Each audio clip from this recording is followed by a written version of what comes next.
10th, 2022. And so glad to have you here on our edition of Show Notes.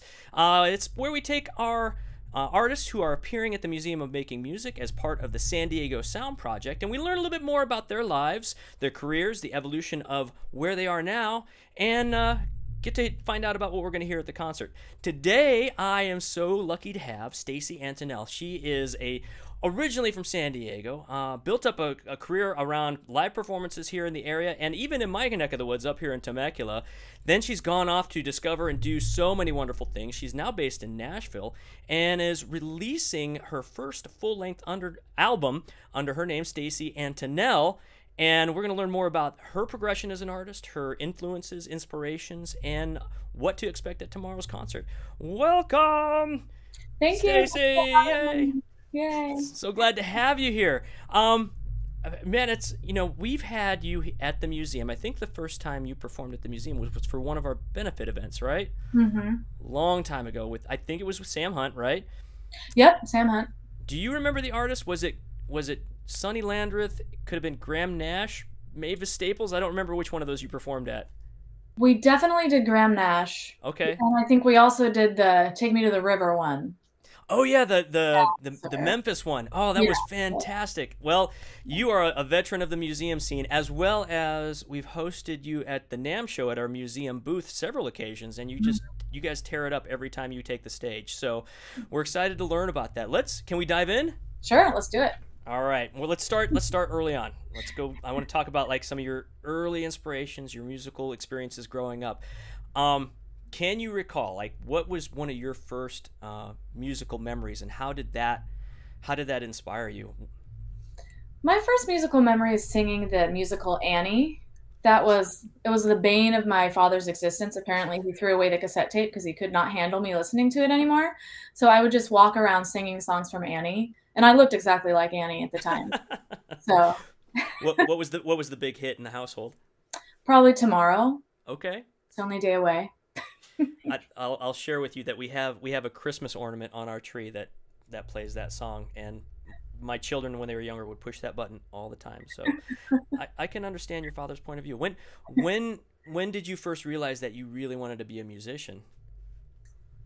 Man, that's a hard question because I feel like in the abstract, my whole life, I was like, I'm going to have a Grammy by the time I'm 15 or I'm a failure. But then I didn't even do music till I was like 27. And that was just randomly because I was living in Argentina and a random thing happened. But I went to school for anthropology and I had a whole other degree and a whole other career path. And yeah, I'm glad it turned out this way. I think it really is I think whatever you love doing as a kid is what you should do as an adult, which obviously is highly impractical for most people. But in my case, I'm glad it's working. What was the moment that pushed you to entering the musician world? The live performance world. What was that moment? Well, I lived in Buenos Aires for a year, and while I was there, I answered a Craigslist ad for an American that could sing like June Carter Cash. And I was a singer. All of my friends would be like, "Stacy's a singer." Like I was always singing to myself, but I'd never performed outside of a high school musical. Anyway, so I answered this ad and I got the job singing an ad for 16 and Pregnant that aired throughout Latin America. And then I did a Jeep ad also just in Latin America. So it was a jingle composer that kept hiring me. Just super random start. And yeah, anyway, when I got back to the States, I was like, yay, now I sing. So I just kept singing cover gigs mostly. I still wasn't writing original music for many years, but yeah. Now, what I realized, and I just learned this recently, that you were classically trained as a pianist too. At that point, did you identify more with being on the singer side of things? Obviously with the singing the Annie songs, but where did you lie on that? Kind of how did you identify as a musician at time when you were first performing? I think always still as a singer. I was really good at piano for a while until I stopped caring, I think, is when I stopped getting worse. But I studied classical piano from age 7 to 18. Mm. And I never really, it's weird. I look back, I'm like, why didn't I become Elton John? I just never sang and played piano at the same time. It was because piano, I was playing Mozart and Beethoven and things that I still don't have a ton of improvisational ability on the piano because I'm just it wasn't taught to me that way. Like I'm better improv on guitar than piano because it's just like I write songs that way. But yeah, they were separate things for me. Yeah. That's interesting. I mean, what? Okay, so let me dive into that too because I too had a personal experience where I did piano from a very young age to not nearly as long as you, but there was a moment where it's like I don't want to do this anymore. What was that? What was that moment for you? I mean, if I'm being honest, it's probably when I started smoking pot in high school and I just like wanted to hang out with my friends and like be in plays and you know, I was still, I mean, I got straight A's, so I wasn't, a total screw up, but it just didn't seem relevant anymore Mm. somehow. It didn't like speak to me as much. That I can see that. I mean, we do definitely have as we grow older, we want to have modify our interest change. Like if you had a friend group that you were wanted to grow that more than the piano, I can totally understand that. And it was the same instance with me, except like it was like now you have a choice. You can choose to do this school band program, or Mm. you can choose to stay in piano. And it was obvious because I had my friend group there. I knew where I go, so I can totally relate with that. Um, as a guitarist, like what pushed you to that? What made you get into playing guitar? Was it the natural progression of the discovery of the music that you wanted to play, or what was it something else? I only started playing guitar in 2017 when I moved to Nashville and just purely as necessity. Because the big thing in Nashville is writers' rounds where you sit in a line of four people and you go round robin and play a song. And nobody except me ever had a guitar player. And it was like really embarrassing. Just and it feels very just like, oh, I have to hire somebody to sing four songs. Like this is ridiculous. Like play the guitar, Stacy. So I'm not like good at guitar, but I can accompany myself and like the music theory knowledge I have from piano transfers to guitar. I'm just like I can't like there's no hot picking going on. I'm just strumming. I'm strumming my way through. Like Yeah, you gotta pay for the hot picking and the other level stuff. I mean, obviously there's any band that you put together, everyone has their special abilities. But it sounds like in your situation, you became like that self-made, like I can take care of myself, I can get this job done, and I'm making sure that the tools are available. I'm interested too because you just mentioned that classical piano background had served you now as applied to a new instrument. Have you found that it has served you or been influenced any other part of your musical journey? certainly, it's weird. I think about it sometimes. Like, am I melodically aping the classical composers in some way that I don't recognize? Like, I'm not sure how it affects me. I just like, I think I have a more expansive view of music than maybe a lot of singer songwriters. Mm. I don't know. I like weird scales and I like doing unusual stuff that maybe comes from my ear being developed in that way. And like, I can write charts and yeah, I can read staff paper and things that I feel like, you know, not that it's anything special that I should feel good about myself for doing. It's just like an observation that a lot of singer songwriters really don't know what they're doing. They just like sing and play guitar, but they don't have like a deeper understanding, which is totally fine. But it's helpful for me because I'm kind of a control freak You when I got a like. lot of you got a lot of the theory to help pitch in when you need it there, and Mhm. because a lot of the folks you tend to meet sometimes are, oh, I just pick it up by ear. Mhm. But I mean, how many years of piano? That was Like 11. 11 years of piano. I mean, you probably picked up something as far as the theory was concerned. Do you still perform or play at all on piano? Do you use that to influence your songwriting? When I first moved to Nashville and I didn't play guitar really well at all, I still did. I play it less and less. I don't know. It's weird. Something about it. I still enjoy like ripping some Mozart sometimes, but like just muscularly, like I'm way atrophied, so I like Mm. fatigue really easily. It's still my mother tongue. Like I can't play like an F sharp diminished on the guitar. Like I have to go to the piano and be like, oh, like what are these weird strings I'm playing on guitar? What is this chord? So it's more like a translational tool.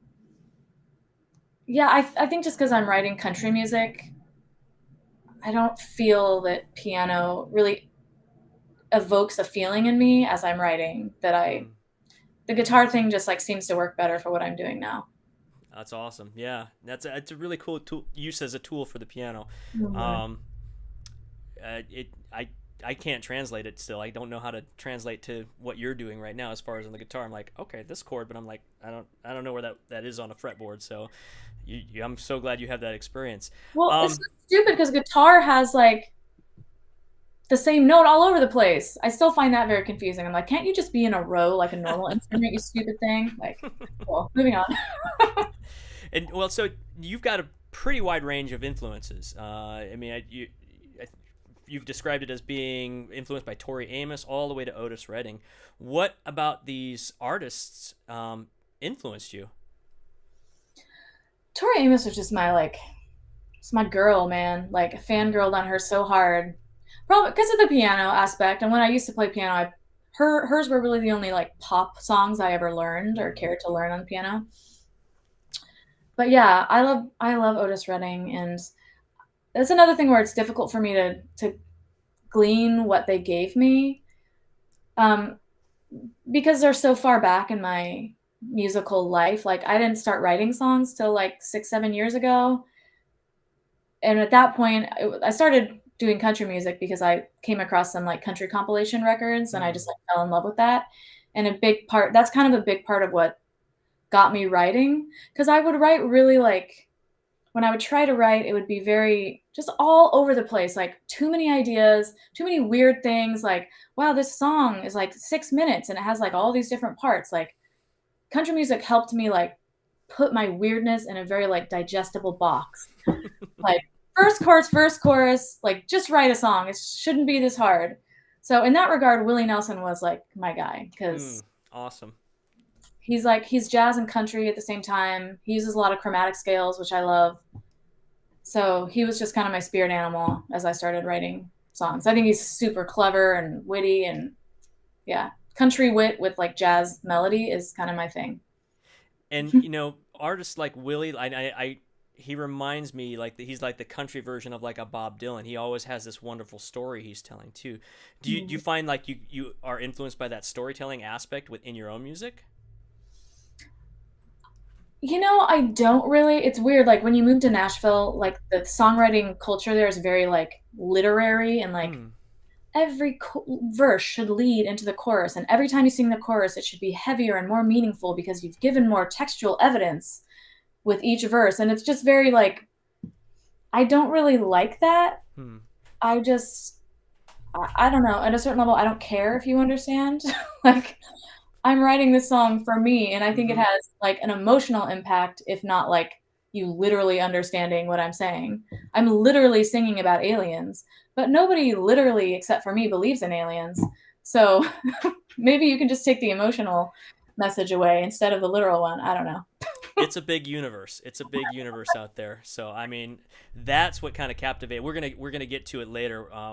That Planetary Heartache. I spent some time with that already, and I love it. And I love the themes that you've incorporated into it. I'm like, nobody does that. Nobody takes this style of music, this passion for music, the sound, the inflections, and then puts this content to it. So I'm excited. Yeah, we'll talk about it in a bit. Okay, because she does sing about aliens. It's fantastic. What? Who else? I know you mentioned Tori and Otis as kind of those really big influences, and Willie. What are there any other artists on your radar that have kind of impacted you in a way? And how? How? I I love Sam Cooke and Solomon Mm, Burke. Those are like that's what I want to do my next record is like a vintage soul record. yeah. I just think like I love their voices. I love the songwriting. I like super melodic stuff. Like when I was in college, I listened to a lot of Interpol and the indie rock of the early 2000s. Lately, I love Merle Haggard too. Yeah. I love like people make fun of country a lot, but it has the best groove. And more in my musical life, I just think rhythm is like you probably agree with this, BJ. Rhythm is the most important. It's more important than lyrics, it's more important than melody. It is everything. Mm. So I just love like Merle Haggard has such like so fucking groovy, dude. Yeah, yeah. Um, I absolutely can relate. And I didn't discover country music until my late 20s, early 30s. And because before, just like you had mentioned, I was like one of those guys. I grew up in the 90s grunge rock scene. So I'm like, oh, I'm an angsty and blah, blah, blah. Country music, no, that's all blah, blah, blah. And it wasn't until I got exposed as a drummer to country music. I'm like, wow, this is much more in depth, much more, as you said, it has just this style, this groove to it that drives it, and Mhm. it just chugs along. Either it can be like a train, or it can be just like a rambling, Mhm. easy rolling down the street feel, and it's amazing. And absolutely, and I found personally, I mean, personally I had to do it, but as I've gotten older and matured, I get back to that, like just wanted to stick to that groove and find that pocket Mhm. to bring everybody back together to. And so I absolutely totally agree with what you're saying. So I want to talk about more like where you've come from. Now we got through our kind of our early stages. Now let's look at your life. This is your life. If you could describe your life in these chapters, your evolution as an artist, and look at it as a book that's being currently written, what would you say are kind of the major chapters that you've gone through, and how have they defined what you're doing in each of those chapters? Well, I guess chapter one would be like childhood to 18, which was like the piano chapter. Mm-hmm. Then I didn't do music for like 10 years. Um, so that's an irrelevant chapter. I got a degree. I worked at a garbage company. I set up recycling accounts. Then I moved to Argentina. That's really the most important chapter because I already mentioned the jingle thing. But what actually kind of really got me started was after the jingles. I had a boyfriend in Argentina, and his best friend had an electro cumbia band. And I was singing to myself once in their apartment, and they're like, "We need you to sing." So I started doing shows with them. And that was the first time I had sung on stage since like a high school musical, and that was really scary. Hmm. You got through it, all right? You got through it. I did my form of stage fright, which I still experience, is like sort of like possum catatonic, like terrified still. So I got through it, and what's my point? Okay, yeah, I owe Argentina, I feel like, my singing career because I just Hmm. never would have started doing it. So then I got back to the States. I guess we'll call this chapter three. Hmm. And this is when I started playing cover gigs and weddings and corporate events and learning 4 hours of material to sing, where I started realizing that people like really made a living doing this.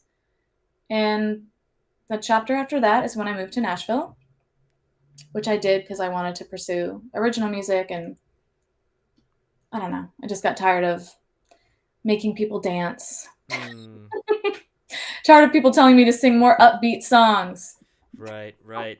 Um, yeah, as an artist in a cover band myself, I understand that. And taking the taking the leap from the make the dance making people dance in your honky tonks or the bars to doing your thing and expressing yourself. That's a transition that requires some bravery, requires experience, and it requires something else that that folks like me we're kind of in that groove of where we are right now, and not we don't want to go past that. But you've broken through that, and now you're on this whole new adventure.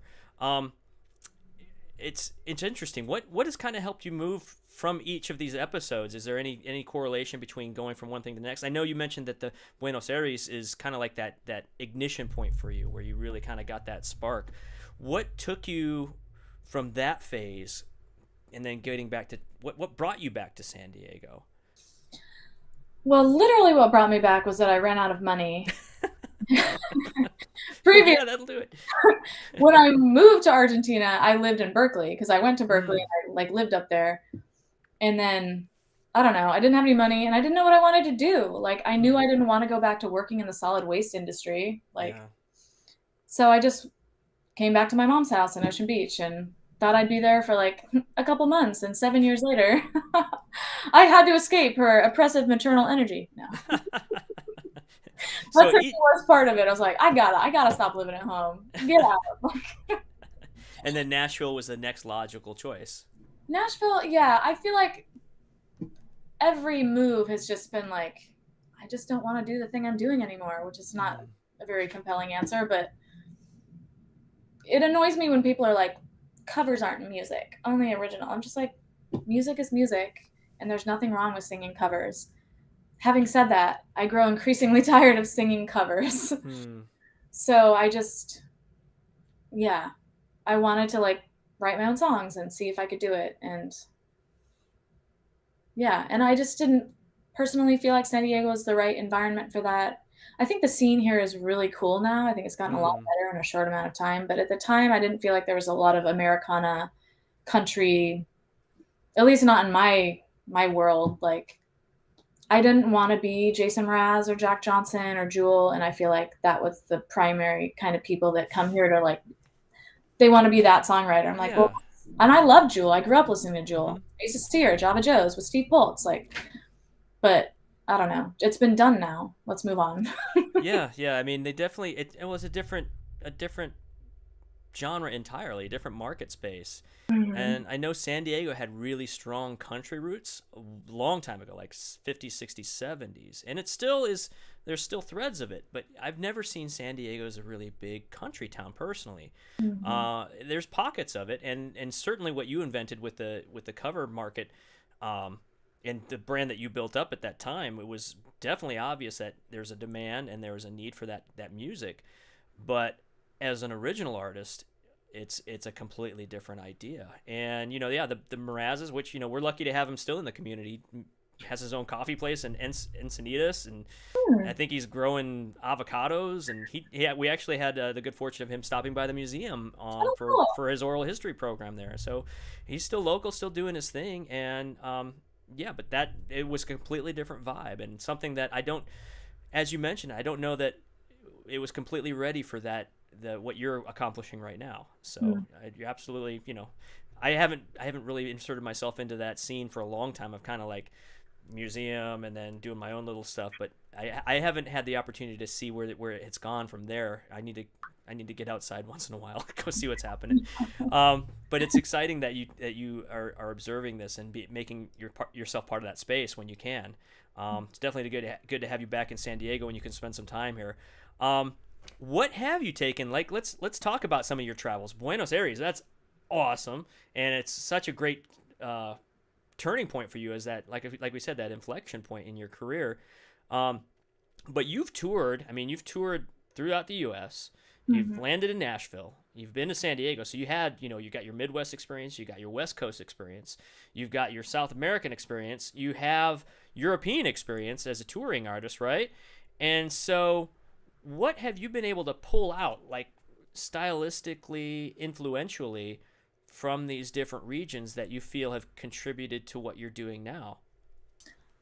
I think like this is probably really obvious, but the most nutritious place for me when it comes to how it has manifested in my music is Nashville. Mm.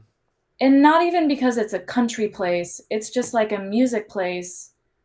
And I won't say everybody's amazing because that's just not possible. A million people go there all the time and half of them suck, but you go there to get better. And there's just always somebody better than you there. So you have to get better. And I go see live music all the time. So there's always something like stewing in my subconscious working. Hmm. And I started going to like songwriting retreats. I still don't feel like I have a grasp on like how to write a song. It just sort of like happens, but I've just done it more now.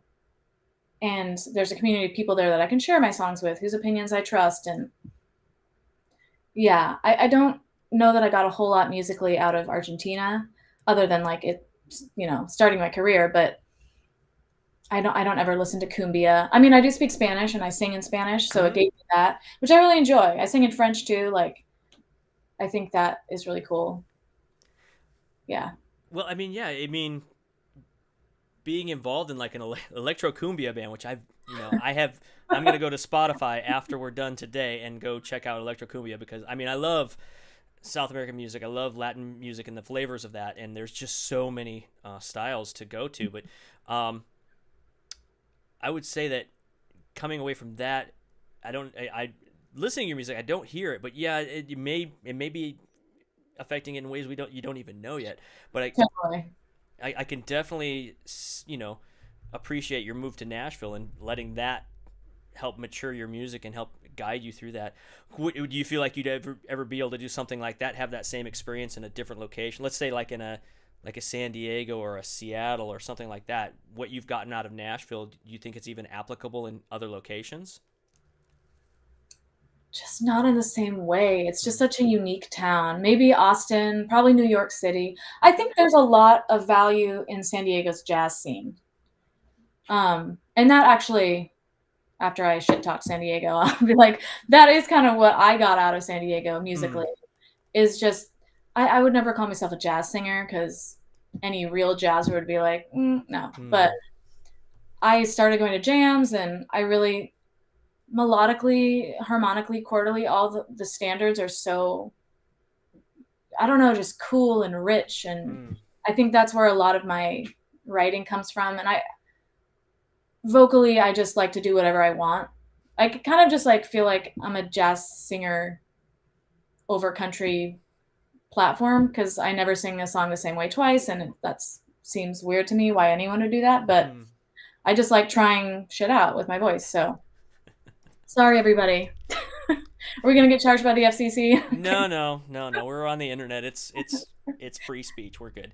Um, where would you see yourself going? Like, what do you have a wish list of places that you would like to land and soak up for your career? I go to Europe.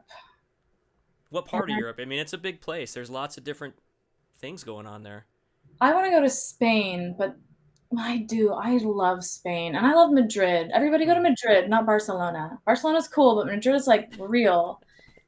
And I really actually like Besa Me Mucho was one of course, she was Mexican, but still, it's one of the best songs ever to me. And I feel like Europeans use a lot more like their stuff is like moodier and like minor keyier Hmm. and just like, I don't know. I feel like I got something from that too.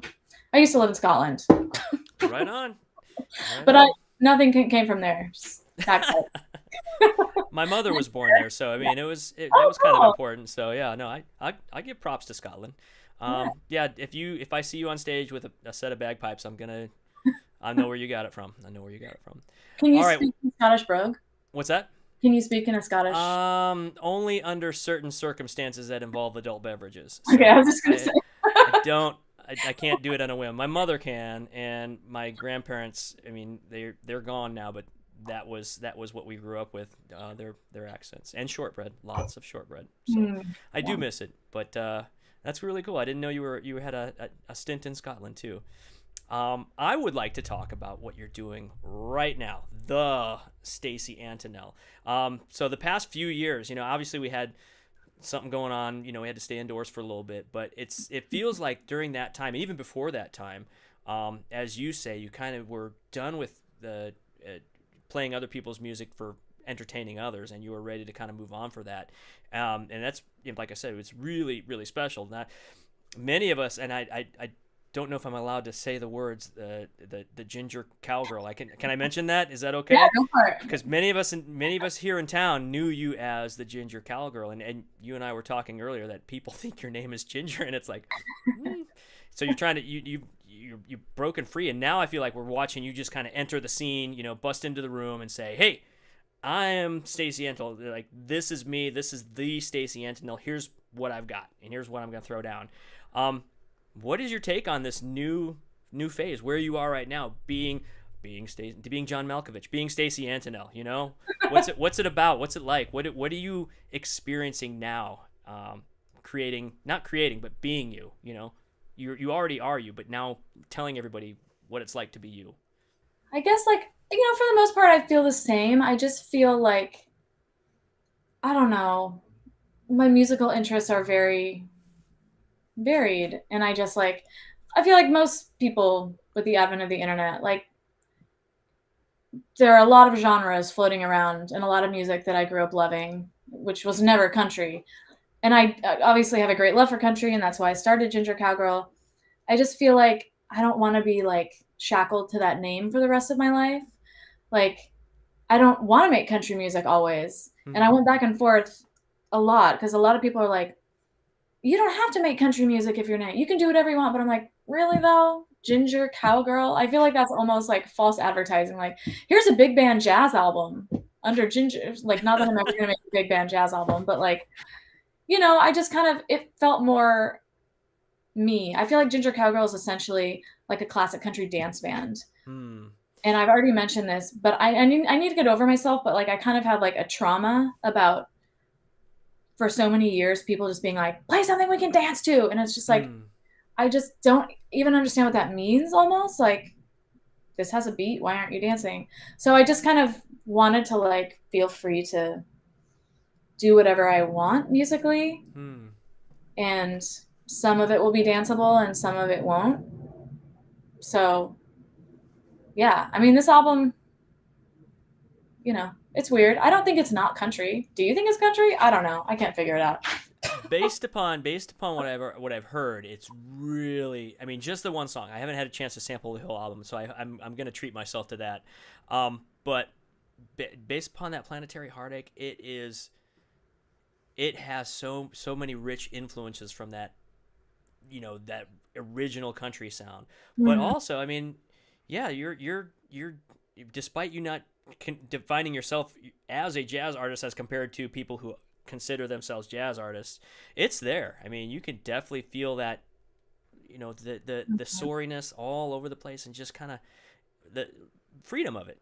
Exactly. I never thought of it like the way you put it, but yes, thinking about it now, Ginger Cowgirl really, it puts you into a Mhm. container that limits you to a specific expectation, and it sounds to me like you kind of felt that already and knew what you were where you were being put, and saying no, not gonna Mhm. happen. And it's encouraging to see this breaking out and just being you and having that freedom. It sounds like a breath of fresh air for you. Definitely. I do feel more myself. And I think it's like, I have no notoriety anywhere but San Diego, so it's hard to rebrand in this market, but to everybody else, there's no adjustment period. So, Hmm. yeah. How has, I mean, compared to what you've built up here, like the reception in, let's say, Nashville, what's the major differences that you see between the two cities? There's just so many people playing in Nashville and gigs don't pay. So, There's still some of that in San Diego. There's still a little bit of that. indeed, everywhere, more and more. Yeah, so I just play less because like I got a real job for the first time in Hmm. years. So, and every time I play with a band, I have to pay them out of pocket because, Hmm. you know. Yeah. So I have not at all been trying to like make my name in Nashville in any serious. Nobody makes their name in Nashville. Hmm. You go to Nashville to get better, then you go on the road and you make your name elsewhere. Like it's hard with that many people. So many people making exactly the same genre of music I am too. It's like I don't know. It feels foolish almost to like play Folsom Prison in Nashville. So I don't really want to be some like shticky. I'm Ginger Cowgirl. Yeah, you'd be preaching to the choir then, right? Well, I mean, after this kind of reintroduction of Stacy Antonell, like where do you see yourself taking it? What's your ambition to take your name to? I just wanted. This is such a hard question. I don't Sorry. know. Well, I just want to do whatever feels right, and I'm not sure what feels right now because I've been so consumed. Like I haven't written a song in months. I've just been like Hmm. promoting the record and like Yeah. doing the social media thing, and working 3 jobs in Nashville. That's that's a big part of it too. Not a lot of time at the moment, but I want my next record to be like a Sam Cooke, Solomon Burke, Hmm. like vintage soul record, which maybe is stupid to establish myself as Americana and then be like, peace out, I'm soul now. But I feel like there's a continuity, and that continuity is me. I don't feel like it's going to be like super whiplash. Wow. Like it's still me, still my voice, still my writing style. So there won't be pedal steel on it, maybe, but I feel like, I don't know. I just want to like combine all my influences and like write cool songs, whatever genre they may be. So I just want to get better and better, I guess, is that's not very specific, but it's what I want. But it's so I would say, the first word I thought of was just so wholesome. it completes who we are. It makes us whole to be able to grow Hmm. and to and maybe even discover. I mean, Totally. I don't know what everything is yet, and I don't know everything about me yet. Yeah, I have a good idea of who I am, but there's still things I'm learning about myself every day musically that I never knew that existed. So that's pretty encouraging to hear you, pursue just growth and just discovering what could be on the horizon. You never know. I'm Mhm. excited to hear a soul influenced album, especially everything you already bring to the table. Taking we're going to talk about this next, but taking these elements of what you love, the country, jazz, and then these really really unorthodox, I don't know, not unorthodox is not the word, unconventional themes, and creating this wonderful album out of it. I mean, it's exciting to see what you could do with your other passions and what more you can create. So cool. I mean, make it happen, Captain. That's great. Um, Tell us about this album. Okay, it's out. It's out now. It's out this month, right? It's out next Friday, a week from today. Holy cow. Frequent It's out. today. So we're gonna get like the sneak peek at the museum tomorrow of some of these songs, right? All the songs, or just some of the Depending songs? on the crowd, some of the songs are a little. Okay. I'm just not going to put an adjective there. All right. All right.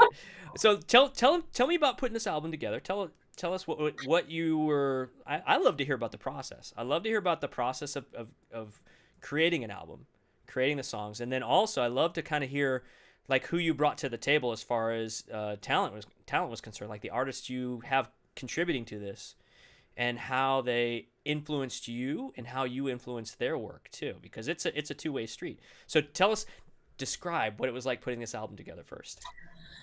Well, where to Hopefully, start? hopefully it wasn't too traumatic that you've forgotten it. I mean, No, no. I was just like a lot of anguish at every stage, but we'll keep it short. I okay, recorded nope. it with Ben Moore in San Diego at Singing Serpent Studios, and he picked the band. So I'd never met the band, which is weird. They're San Diego people, but I'd never met or played with them before. Hmm, Matt Lynott on drums, who also is the drummer for White Buffalo. cool.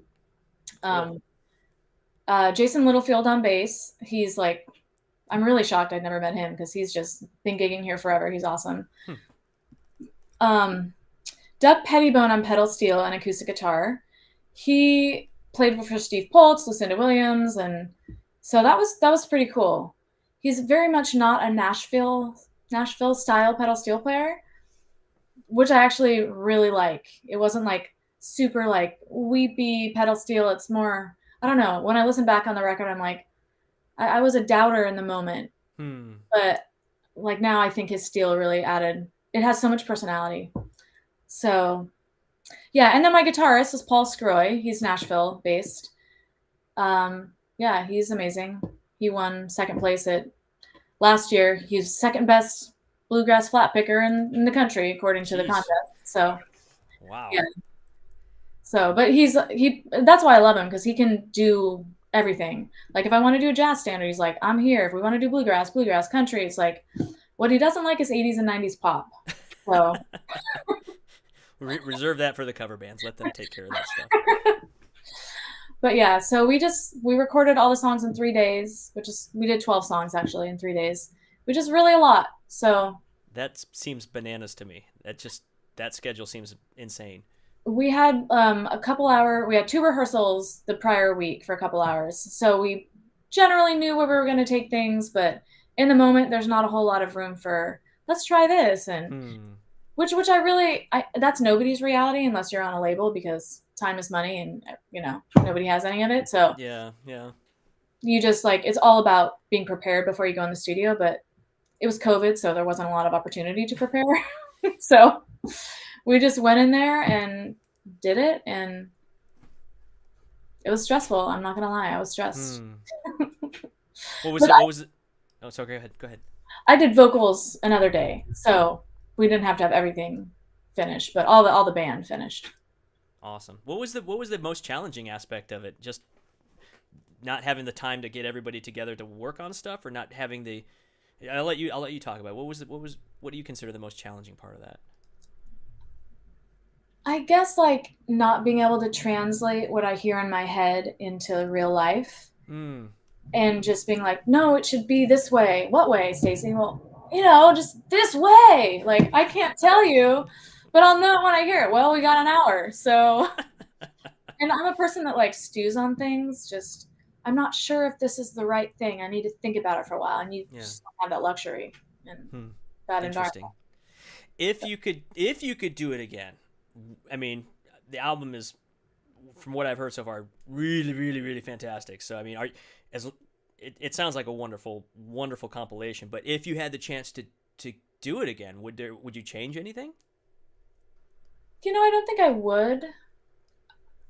No, I actually do think it came out really well. And I think Mm. like at the time, what seemed to me like just like, no, I think it should be that way. Well, I think it should be this way. Well, it's my record. Well, like we were not fighting at all by any means. Right. Like I think like people having different visions. I think where it came out is a nice marriage of everything. I think Hmm. we tempered each other, everybody, and specifically me and Ben. Like so, yeah, I Kind of did. like a kind of like a compromising of experiences and expectations. That's cool. Because for me, it's like it's highly emotional. For Ben, it's like, well, this is a day at work. I do this literally every day. Um. So it's like I know that this will be better, and like very often he was right. So, Hmm. but yeah, Yeah. Well, that's awesome. It's been a long, long, long, long, long time since I've ever been in a studio recording anything. So really, yeah, no, I swear, okay. like the last time I was in a studio to record something was, I think, Clay's second album, and that was years ago. And I'm always fascinated by the process. I always love to hear the stories from within the studio and how that chain of events happens. And it that's interesting because you were creating something at a time of a lot of stress, not just Mhm. for what you guys were dealing with, but everywhere. I mean, how was it trying to cope with all that, not being able to get everything maybe you wanted? We can say, oh, this is the best case scenario, but you had to work with what you were working with. What was the major feeling and thoughts behind that? It was stressful just because I think songs don't really like grow into themselves until they've been played live. Just Mm. learn so much about them, and we just never had a chance to do that. Mm. So I guess to your earlier question, probably I would do some things differently. Hmm. Just now because like I was just on tour in Texas and we were playing the album for the first time like every night, and just already I can feel the differences in the songs. It's probably not like wow, they're totally different. They're not totally different, but like there are elements that develop live that are really cool that would be cool to be able to replicate in the studio. And we just didn't have that opportunity. But I'm definitely gonna for my next record, I want to like play all the songs live a lot so they can really become who they're meant to be. Yeah, Because it's you not got like yeah. you got ammunition for next time. Mm. But what you just mentioned too, having these live experiences with the song, that seems like now something cool that's only reserved for your audiences. And like, hey, come to the show, check this out. You love It's this song now, but it's cool. It has a whole new persona live. So I think that's something special too. I love that. I mean, because who wants to go to a concert and it's exactly the same as the record? I've Right? never understood that mentality. Yeah. If I wanted to hear it, I just play the record. Yeah, it's sonically it's going to be better to listen to the record. But So tell me a little bit more actually about the album itself, like the actual nuts and bolts of this. Like we had alluded to this several times, and I just think it's amazing. You've got this wonderful, wonderful like classic vintage country sound. This, like you said, it's a platform, and then you've got your distinctive like strong, soaring, jazzy. It's your vocal range is amazing, and then we talked about these unconventional, these really just, I don't want to say out of left field because they are relevant to who we are, but you don't normally hear it in this context. What was the decision process on that? How did you land on this? Why? What happened? It's amazing. I mean, like I didn't like set out to write songs about past lives. It was just like that was actually going on in my life at the time Hmm. because like for years now, even pre-COVID, I have been going to theta healers, which I can't even describe, but it's like a modality of energy work where they get your brain in a theta state and they like Mm-hmm.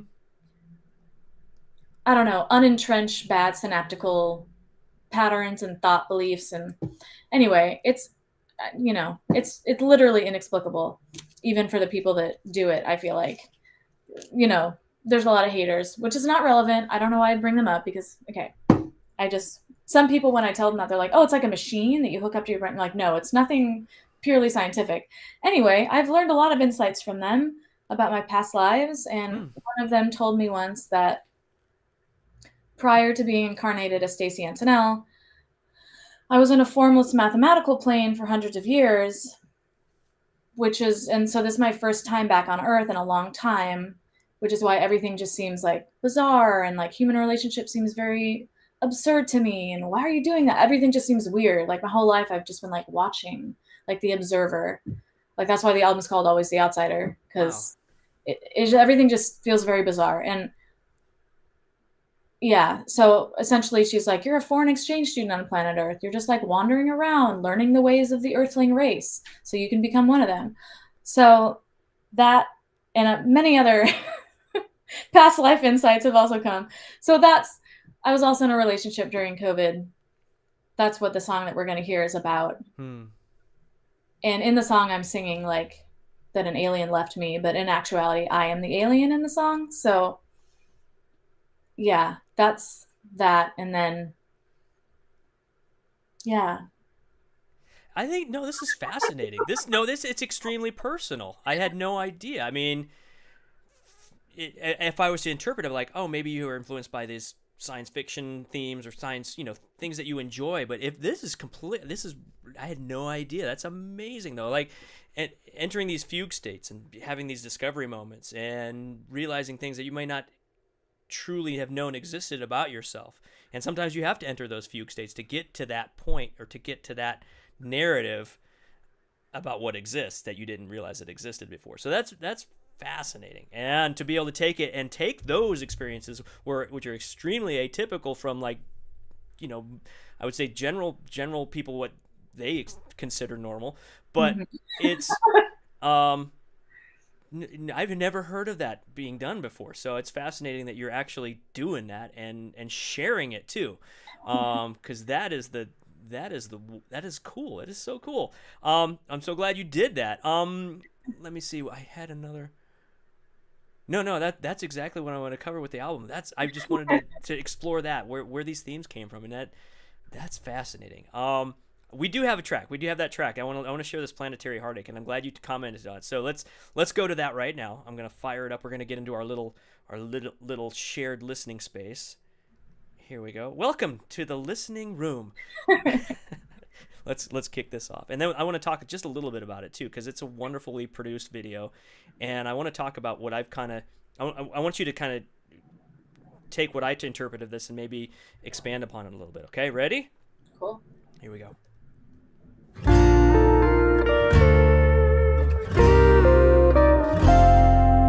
Staring at the nights like staring back in time, bathing in the light of back when you were mine. You're hearing the breeze, the sand in the bedsheets. You really did a number on me.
Days go by so slow and fade into tomorrows. And gravity still holds, or I would try to follow.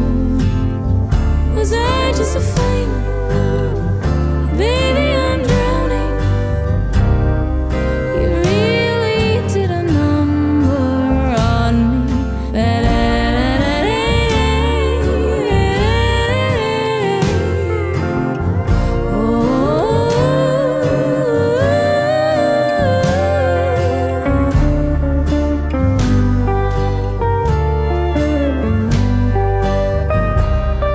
You really did a number on me.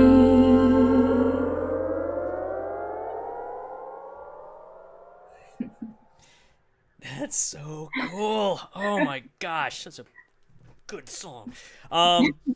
So I want to share kind of like what this is. I've listened to it a couple times already, and after I already kind of explored your narrative of how this album was kind of put together with these really really cool themes, and when I was listening to it, it inferred your voice. Are you familiar with the theremin, right?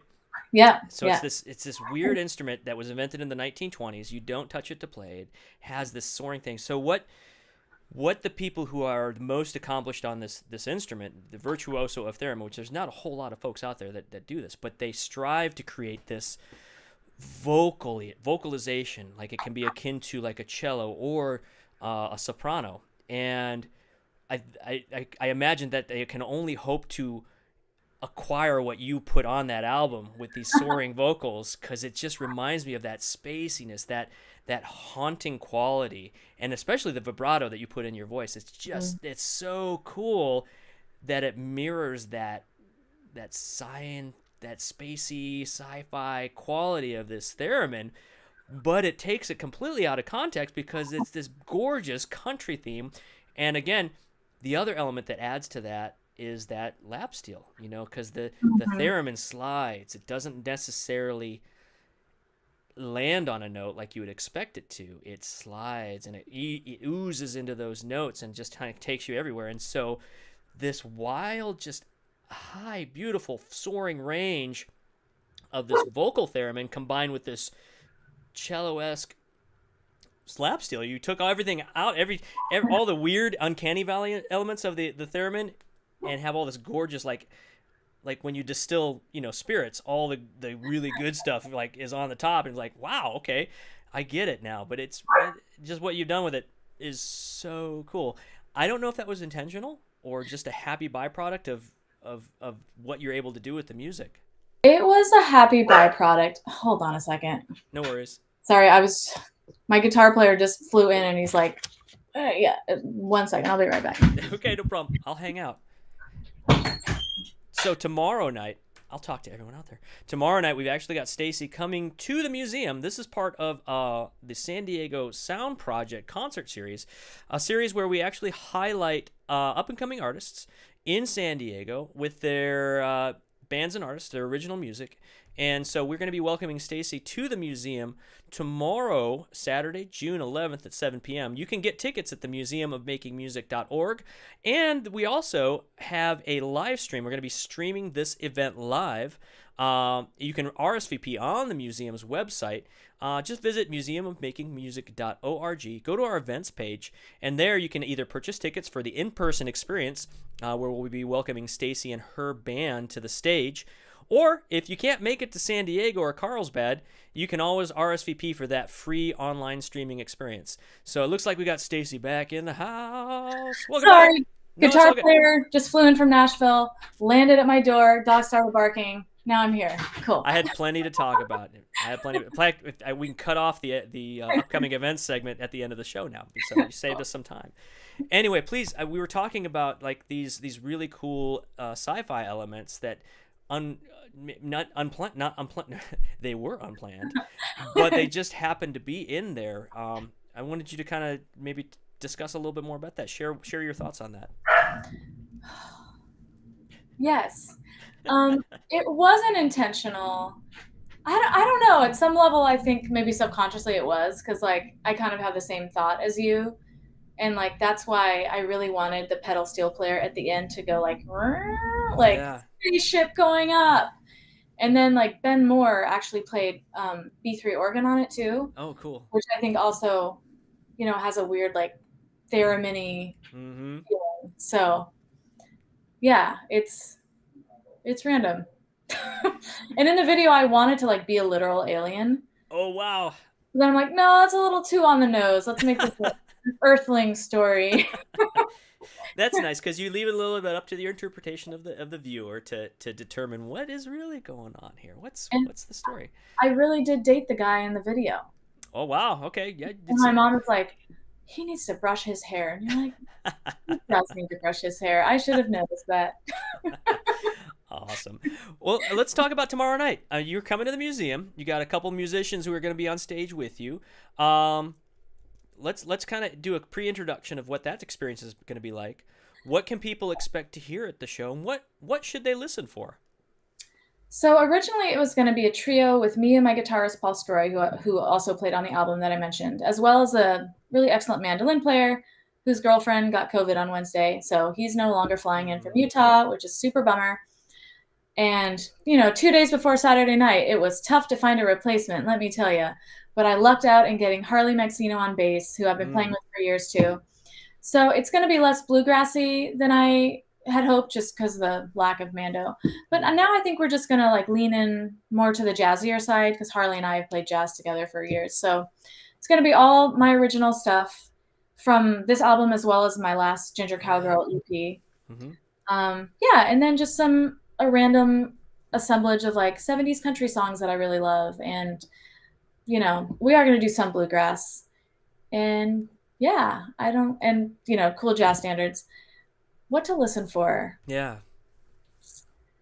I guess listen. Like pretend I'm brand new. Pretend I don't know who Stacy Antonell is, but I want to know more about you and your music. What is the key thing that I should really focus on? Like for me as a drummer, I always zoom in on the drums. It's just it's part of my being. But if I'm a new listener and I really want to discover what you're all about, what's the key thing that I should be listening for?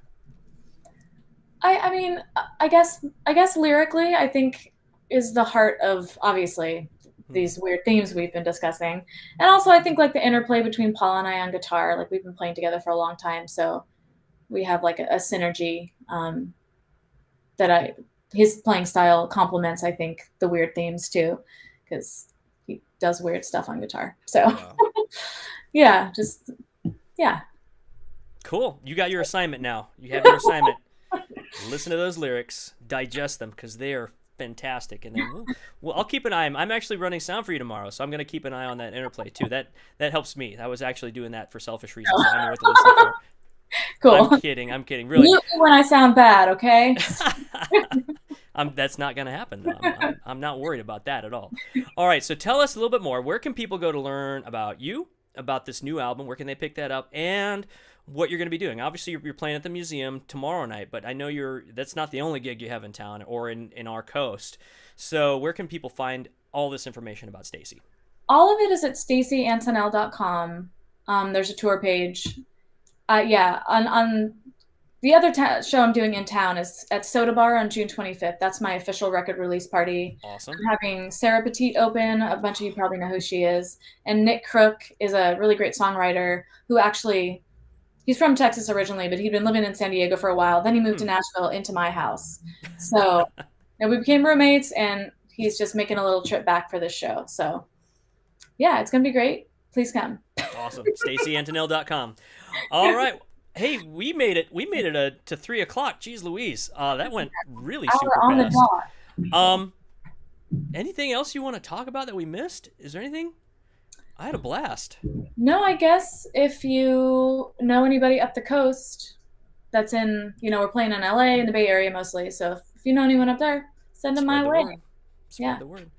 All right, everyone. I'll take us out. I've already talked about the concert coming up tomorrow night. Go to museumofmakingmusic.org. Get your tickets or get your live stream RSVP. That part is free, so you can watch it for free, but we got to know you're coming. We'll send you the link if you RSVP, but we really want to get you there in person, because there's nothing better than seeing an artist perform their own music live. And I mean, that experience, it's a trade. It's a conversation between musicians on the stage, between the musicians and the audience, and it's a great time for everybody. Other than that, Stacy, thank you so much for taking the time to talk about your music, your life, and we're so excited to have you at the Museum of Making Music tomorrow. We'll see you then. Thank you so much. Thanks, BJ. All right. Bye. And until next time, everyone, thanks for joining us on this episode of Show Notes. We hope to see you at the museum in the future, and either online or in person. Take care and have a great, great day. The San Diego Sound Project was made possible in part by the Conrad Prebys Foundation. Additional support for live streaming was provided by the City of Carlsbad Cultural Arts Office. For more information about this program or any upcoming San Diego Sound Project event,